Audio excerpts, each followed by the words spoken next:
After practice one day, Nate pulled me aside and was like, hey, I got this email from this national team coach where your grandfather used to live.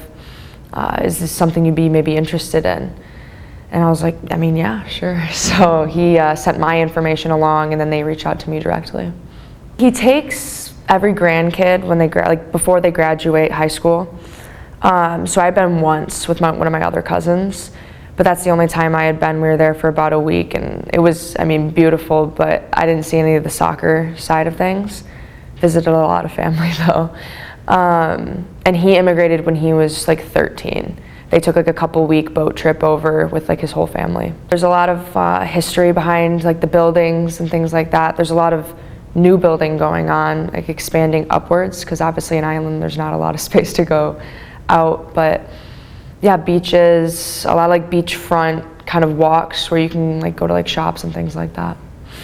I was asked originally in the fall, but they said they'd reach back out more near the spring. I had just gotten back from a family vacation to Mexico, and they called and said, can you come out in the next like week?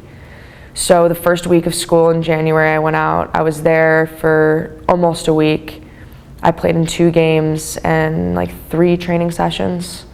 It was like a really fast turnaround, and then I came back and jumped right into school and soccer here. Played 2 international friendlies. One was against Switzerland and the other one was against Turkey. Since they were friendlies, the crowd was definitely less, but their men's team, their men's national team has been dominating for the past however many years, just as every other country's men's team has.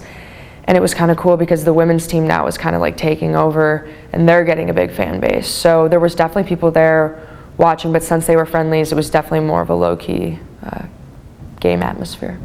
Being appreciative of every, like your opportunities that you have here. I know like women in other countries don't have quite the same opportunities to play. Like their club level stuff might not be as, I don't know what's the word for it. Like they don't have as many opportunities to do it. There might be like 1 or 2 clubs that they could play for, whereas here, I mean, your city could have 4 just in your small town. Definitely the European style of soccer is different than American. It's a lot less direct, more small passes, dribbling through people instead of passing through people. And I think that is something that I can bring back to our program.